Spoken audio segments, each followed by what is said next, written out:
Hello everybody, this is Michelle with Scrapbooking with Michelle Sizemore. I'm an independent advisor with Creative Memories, and today you'll learn how to make this double page spread using our Seasonal Sightings Christmas collection. And I used the 12-inch trimmer. Pretty much that's the only tool I used. I also used the repositionable tape runner. So these papers come from the Seasonal Sightings collection, 3 different papers. All of these embellishments come from Seasonal Sightings. This was a photo mat journaling box from Seasonal Sightings, but I jazzed it up and made it decorative by adding an embellishment to it. And that was also from the same collection. All right, I'm going to set this aside. I'm going to show you how to make this page. Both of them are very similar. I'll show you how to do this one and then just explain the alterations I did to the other one to make it like a 2-page spread. This is my background paper. I'm not going to cut that at all. This is the innermost paper, so it's going to be the one I cut the smallest.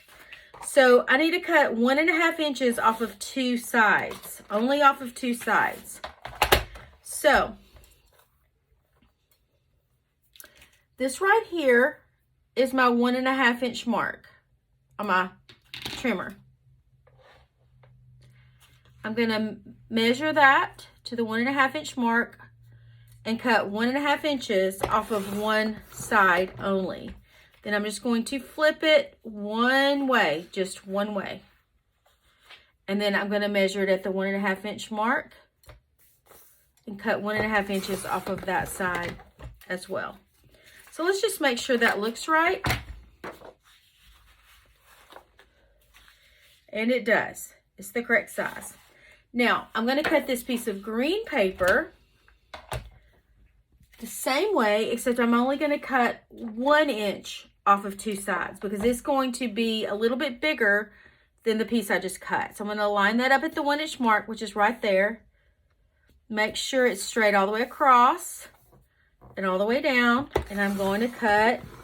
And of course, always save these when you cut these because you can make borders and things out of these later. And then I'm going to flip it just one direction and measure it at the 1 inch mark again. Make sure it's straight all the way down on the grid and cut. And that is all I have to do with this trimmer for now. Set it aside. And then what I do, so I'm going to mount this dark green onto the background poinsettia paper. I'm just going to use little dabs of my repositionable tape runner. Get it pretty good on the sides. And then just kind of put some random little dabs all around so it'll stick down. And just eyeball it and make sure it looks good with about the same amount of that poinsettia paper poking out the sides all the way around. And we'll do the same thing with this piece of paper.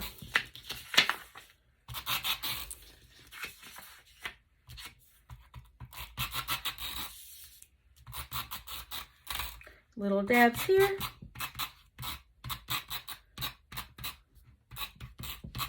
Okay, now let's mount this. Now I have all of the pretty background cut. It's easy, really easy. Now I'm going to tell you something. I used that particular green paper from Seasonal Sightings on this demo, but when I actually made this, I used this green paper. It's from the same collection, but this is all I have left of it, so I couldn't do it. But it is a little bit lighter green, but either one looks fine. It just depends on your personal choice, so whatever you like. Now, I'm ready to put my photos down. It's that quick. I've pre-cut some cardstock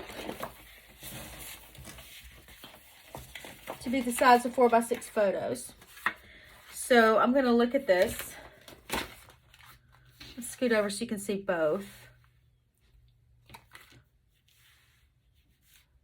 There we go. That's okay, right? And then I'm just going to put my photos where they go here. Of course, these would be some Christmas photos. And then I have a vertical one here.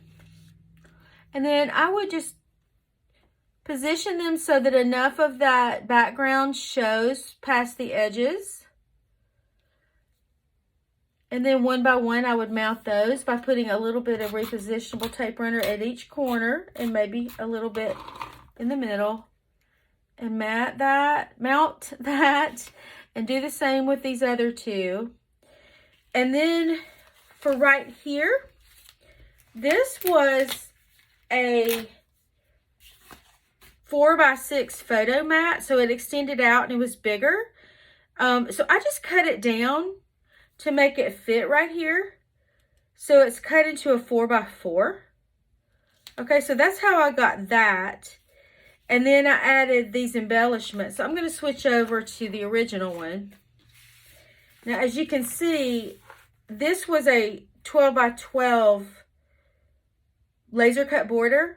So I just cut it off and tucked it up under here because I just wanted to use part of it. So that just goes to show you don't have to use everything that's 12x12 as 12x12. You can cut it down.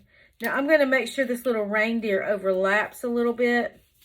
So this was a photo mat journal box, and then this was an embellishment that I just put on top. So you can use your photo mats and journaling boxes as decoration too, or you could journal in it. You know, if you would rather journal in that, you could leave the house off of it and journal in it, or you could add some decoration here and put a journal box here. It's totally whatever you prefer.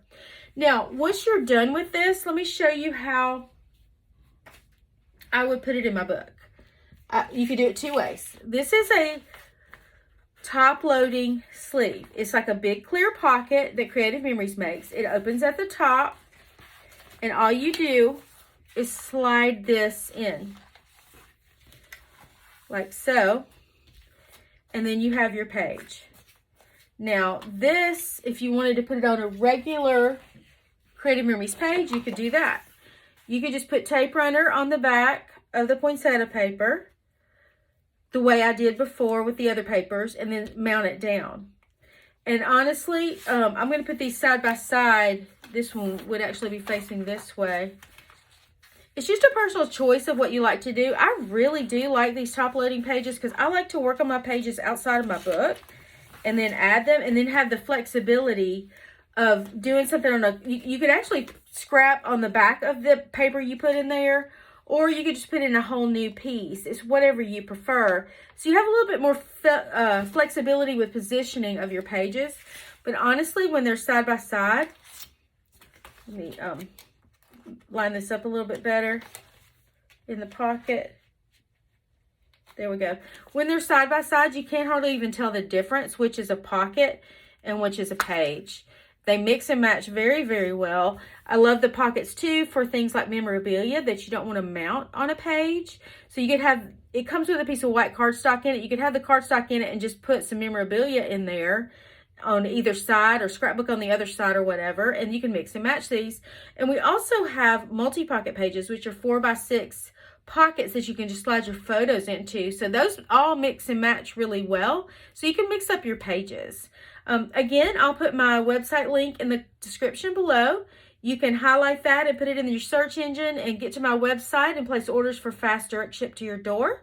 And you can also just, you know, nose around on my website and look at all the great products we have. We have lots of tons and tons of great products. So I hope you guys have a great day and a Merry Christmas. Bye.